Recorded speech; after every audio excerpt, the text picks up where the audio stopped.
Thank you, Elena, for your provocative presentation. I would like to raise a few general points and a few specific questions that I have. I seem to have a problem maybe with your definition of corruption, which to me seems to connect too many different types of illegitimate behavior, if you want, right? So your argument is basically, from what I understood in the paper, is that economic corruption has a function, right? Mm-hmm. And it could be useful in some ways, right? So you're saying it's ambivalent, it has good and bad sides, right? But can we usefully differentiate between political and economic corruption? Because it seems to me that when we talk about economic corruption, right, when we talk about business corruption, a lot of the problems that we have in Ukraine, they arise from the fact that economy is overregulated, right, and there are no economic reforms. So this, economic corruption could be efficiently dealt with by economic reforms and easing regulation, right?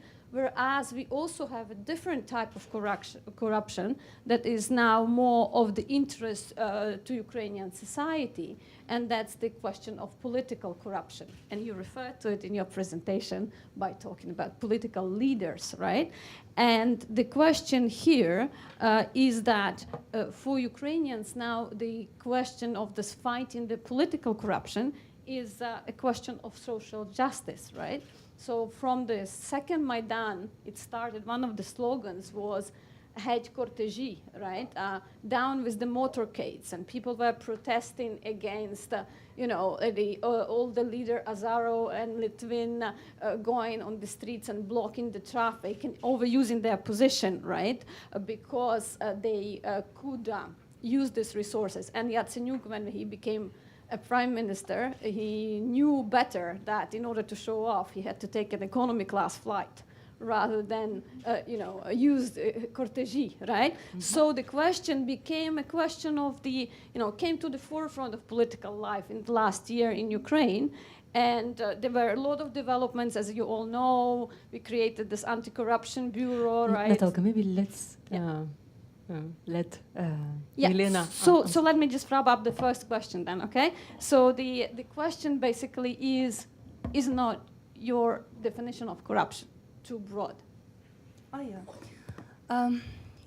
As I mentioned, corruption is usually defined as the abuse of entrusted power for private gain. In our research, we focus only at corruption at the firm level, not on general corruption, as I mentioned, not on big businesses, not on political corruption, only at the firm level. And one example, probably another example, what does corruption mean at the firm level? For example, if manager goes on business trip and makes some manipulation with travel expenses, he abuses or she abuses the entrusted power for private gain. It might be called irregulation, it might be called informal practice, it might be called theft, it might be called fraud, but it's also one of the form of corruption. Corruption is probably not the best term, it's an umbrella term for many, many activities, and especially difficulties with these non-monetary activities. Yeah. Because some of these informal practices could be pretty legitimate, right, in a normal business environment. And specifically, if you talk about maybe smaller companies and companies that are private, people always resort to things being done in an informal way, right? We have institutional economics that tells us that informal practices, informal rules are, a norm of economic behavior. So aren't we throwing here the baby with the water, right? When we talk about this in a kind of, when we don't differentiate, for example, between this type of the companies and the type of activities that they are engaged with. And do you have any, in your sample, do you have, for example, any business leaders that could be also connected to the political, corruption, right? Because to me, it seems like it's a much broader or much stronger term that is now, given social attention. In our sample, we have large enterprises, but we don't have big businesses.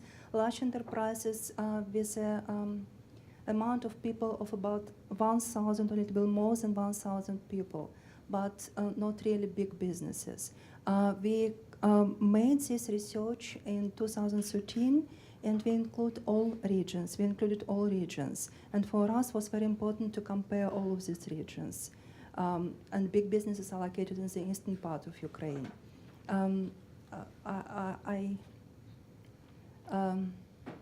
No, I cannot give any concrete examples or any concrete ties with the politics. Yeah.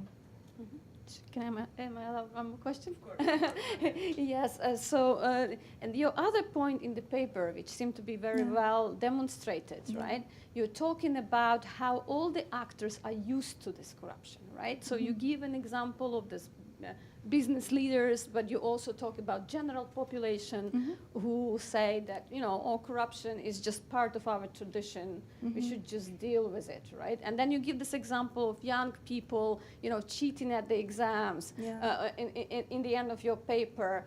And the question is, could anything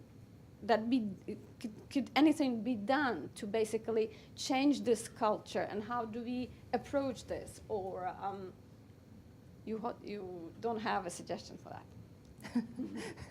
Yeah, it's a very, very difficult question. Business corruption is not a sole corruption in Ukraine. It's entirely embedded in different types of corruption, in academia, in politics, in everyday life, in medicine.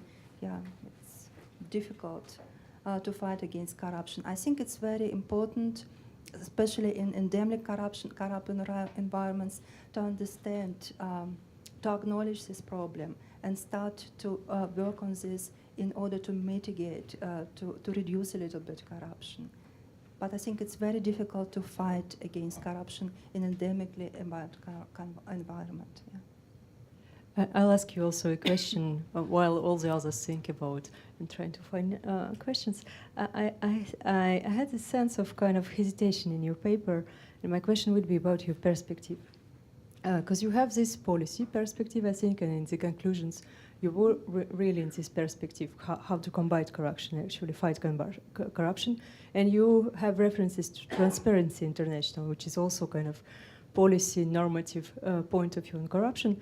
And on the other hand, you are very, the work you're doing, it's a very sociological work of with a non-normative view on corruption and trying to understand and grasp the sense, actually, what corruption means for your entrepreneurs and corruption as a way of redistributing within the family, for example, helping family friends, and etc., dealing with different administrative problems, and etc., etc. So my question, what is the perspective actually of your research? Is it to help to fight corruption, or is it just to provide senses? What are the ordinary senses on corruption? Maybe the second question, how do you define informal? What is informal practice? And actually the both are related, yeah. What is the practices? Informal. What is an informal practice? How do you define it?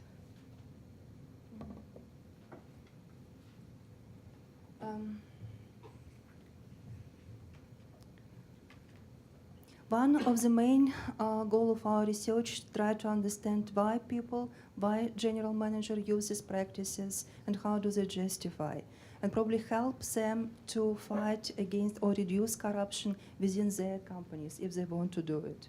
It's one of our goals. And our definition of informal practices came from my first research conducted together with Denisova-Schmidt in Seattle and Elena Schmidt, UCL. We developed this research tool using Russian business environment. And we coded the negatively connotated word corruption into informal practices. Practices the ways of get things done. That's our definition of informal. Informality has also formal. Formal means rules or something. So I don't see the reference point in your definition of informal practice.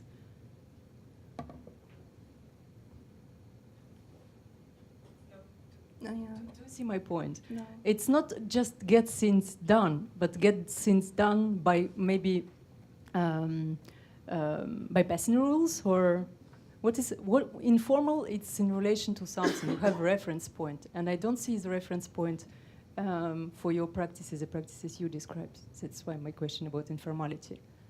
informality, the opposite is formality. What is the opposite of informal practice? Yeah, I believe in our research, informal practices, informality just substitute formal institutions that are really very weak and do not function. And this is our goal, yeah. Okay, Yeah. okay, thank you. Go ahead, Victoria.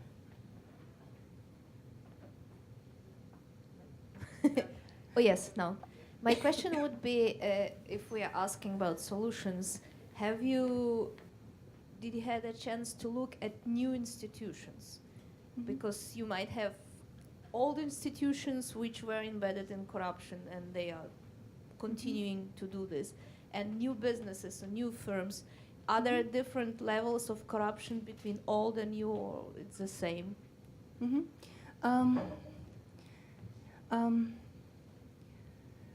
Yeah, we have some little indicators, but some little indicators we have probably to do more research on it. For example, some new areas like IT business. It's a new one without any Soviet experience. It's probably a little bit less corrupt, than other institutions. And we also have some indicators that some entrepreneurs, some general managers told to us that nowadays it's possible to do business without to corrupt any officials, just to try to do it. And especially it does work, at least in Lviv, in the western part of Ukraine. Ina? In your results, you tell us or show us that business uses corruption practices to speed up some procedures, so there is a positive connotation in it. But if we look at the results of surveys made by World Bank, enterprise surveys, or recent survey 2016 from Transparency International and Dragon Capital in Ukraine, corruption is almost the first obstacle to doing business for Ukrainian enterprises, especially middle and small. So how would you explain this contradiction in looking at corruption as a threat and obstacle to the business, and then, according to your results, something positive to get things done? And another issue which I'm just interested in, you are not presented it today, but did you check also whether there is any kind of enterprise activity to fight corruption, to say, for example, via business association, because especially small and middle-sized business in Ukraine is continuously and increasingly organized into business association. What is the role of this business association in these corruption networks? Thanks. I think corruption might be bad, and as an obstacle. Corruption might be good to get things done, and corruption might be really very helpful, especially in countries with very weak institutions. And I believe that as Yuri refers to these international reports made by World Bank and by other institutions, they are made by Western researchers with their Western approach, that corruption is an obstacle. It might be defined and it might be reduced. But I look, and my colleagues will look at this problem from the Eastern European perspective, from the Ukrainian perspective, that corruption might be also good, and corruption might be helpful to do things done. And there are two different perspectives. And according to business association, I found that they're really very helpful and they're very useful, especially in Ukraine. We have. Go ahead, please. As I said yesterday, I'm a retired public servant, so just in response to the moderator saying what's an informal practice basically in government is lack of documented policy and procedure. So it's people doing things maybe long established, but it's not documented, it's not formal. So maybe that's what you might mean by informal practice, I'm sure, in your sense. The question I have for you is, I was curious about the comment that the discussant said about and you didn't really answer it, I don't think, unless I missed it, the lack of the lack of administrative reform, and which is a Soviet legacy. This is something probably driving corruption because it gets in the way. And as a former bureaucrat, I know that I get in the way of people's things to do. So if you could answer that a bit more in terms of the extent of reforms and how that could actually ease the corruption issue. The third point I'd ask is if you could just expand a bit more on the bullet on anti-corruption campaigns being counterproductive. I mean, normally what happens, especially in non-democratic countries, when you have anti-corruption campaigns, they take the form of basically show trial type events where you trot out some big wigs, sack them, public outrage is satisfied, and then the problem doesn't go away. So if you could expand a bit more on actual attempts in Ukraine or in Russia that have backfired and why. Starting with your second question, anti-corruption campaigns, I refer here in my paper on 2 experiments. One was conducted in Costa Rica, a very corrupt country, and the second experiment was conducted in Ukraine among Ukrainian students. This experiment, the second experiment, it also was my work together with my colleagues. This experiment, we tested the effects of anti-corruption information campaign among students.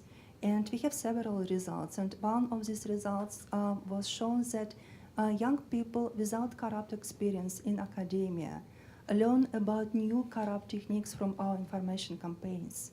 And that's why, it might be counterproductive.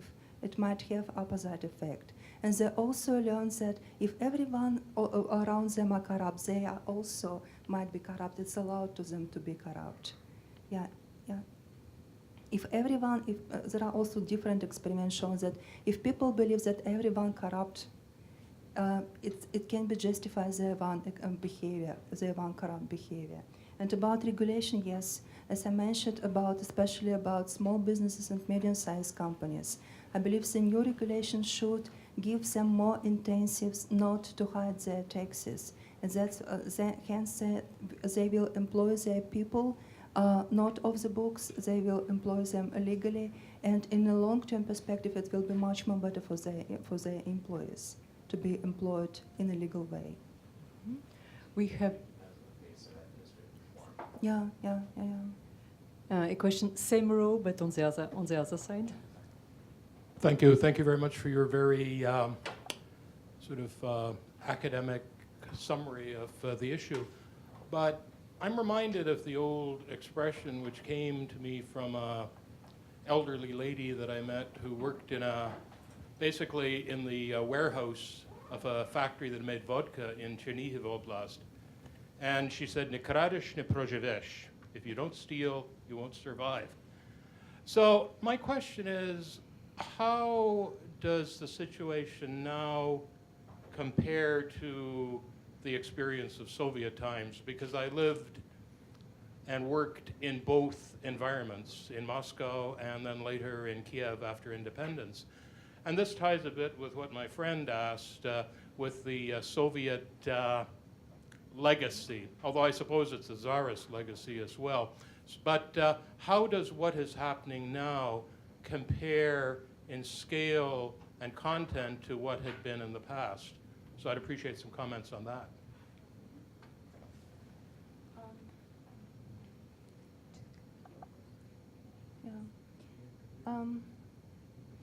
I believe there are some new things and there are some similarities, especially referring to informal agreements, informal connections that has Soviet legacy, what we called in Soviet Union blood, to have very good connections to get things done. And it's still in existence, these informal practices, informal connections, there are still a very impressive tool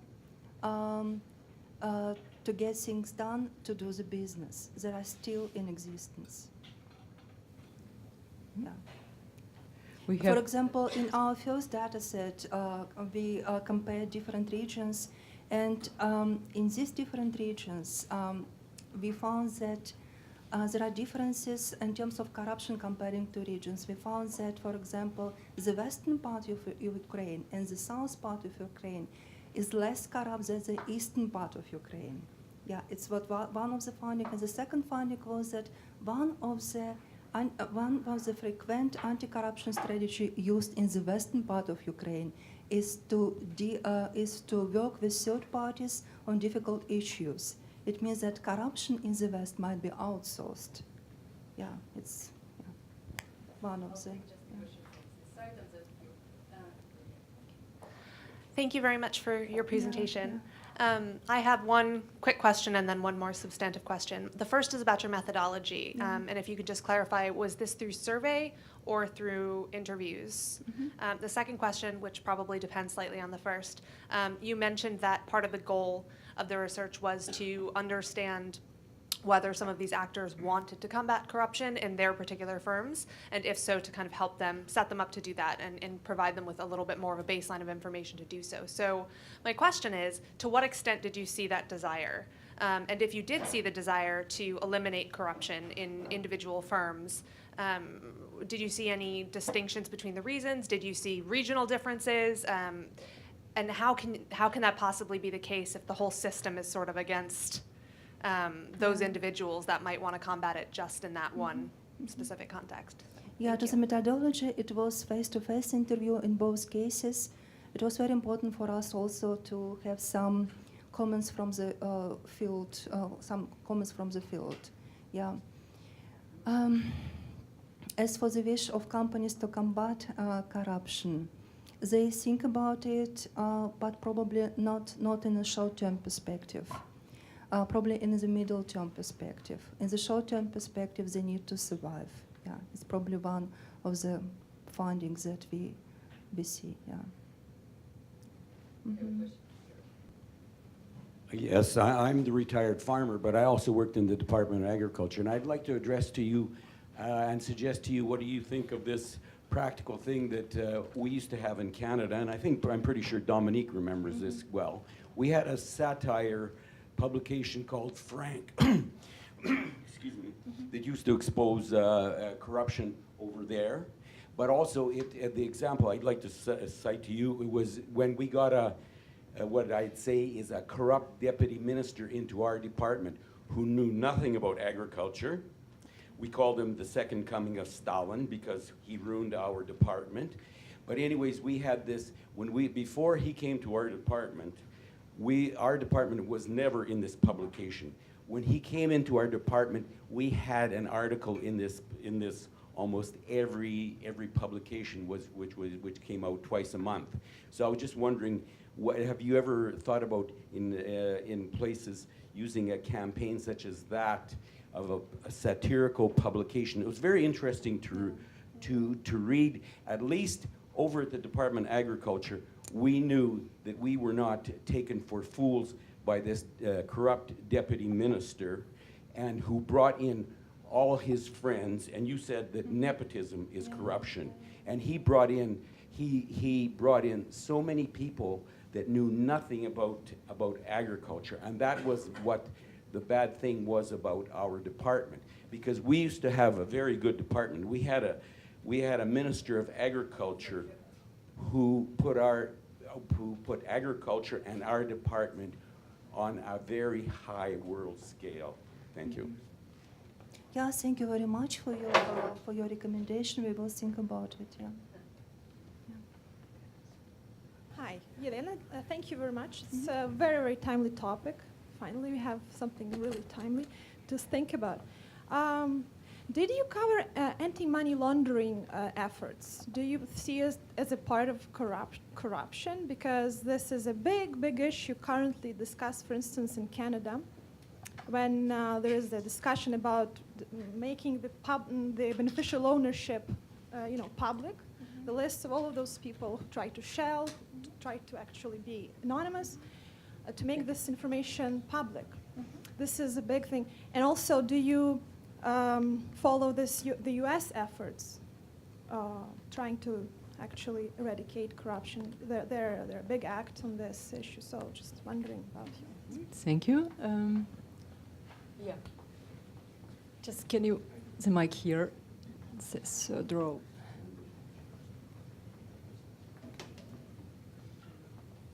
Hi, thanks for your presentation. Anton Bezglazny. My question is, did your research show in any maybe quantitative way the impact of corruption in Ukraine? For example, your research is at the firm level, so can we conclude that, you know, firm performance is reduced as a result of these informal practices, or can we conclude more the opposite, that actually firms are enabled, you know, they're more competitive as a result, and firms that don't engage in these, you know, irregular practices maybe can't survive? Anything you can shed light on? Just, I go back to the research from, you know, the World Bank and you know, even the Canadian Department of Foreign Affairs, when they talk about trying to do business in Ukraine, right? That corruption is the #1 obstacle, but maybe from your perspective, you can tell us otherwise, that it's actually a major enabler for doing business in Ukraine. Thank you. And the last question. Okay. Maxime Saint-Arnaud, Université Montréal. I would like to know if, well, if you could inform us on the morphing, maybe, of the corruption with the new requirements of the European Union, United States. One of the goals of your work was to define what we were talking about in Ukraine. Would you say that it makes things more difficult now because it's morphing into something, maybe like contorting, skipping some kind of traditional corruption out there, and it becomes something else? So I would like to know about it. Thank you. Laundering money, yeah, certainly also. I think it doesn't work. Yeah, laundering money is certainly a type of corruption. But in our business research, we focus only at the firm level, only at the company level. We were not interested in this particular type of corruption. And I would like to add that this corruption at the firm level is under-researched, not only in Ukraine, but also in Western Europe and the United States. And one of my explanations why it's under-researched, I believe there are a lot of gray areas for businesses. If it will be very good researched, it means that CEOs and general managers, they have to differentiate very good between black and white, between good and bad, and it's really very difficult in some businesses and in some countries. About corruption, yes, we have some statistical data showing the function of corruption.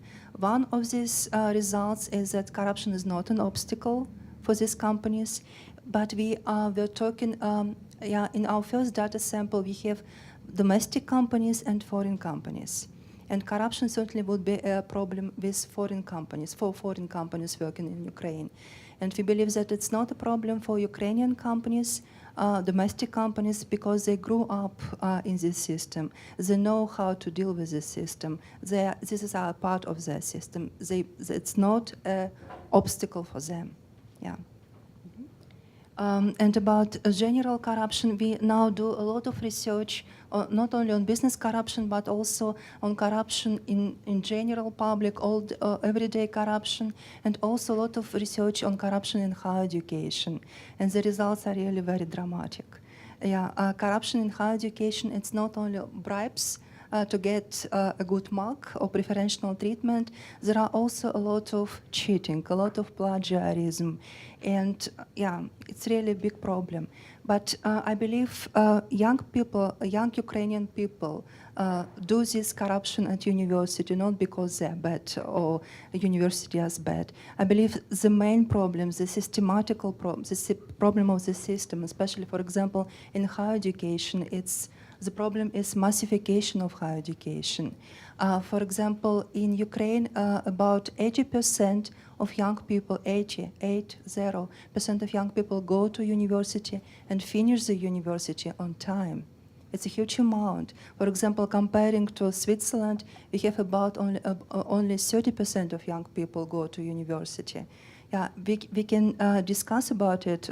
Ukrainian people might be more brilliant than Swiss students or much more better, but I believe that not all 80% are able to study on such a high level, but they need a diploma to go and to live and have great professional future. And for many of them, to cheat, plagiarism, and to bribe, it's one of the ways to get things done.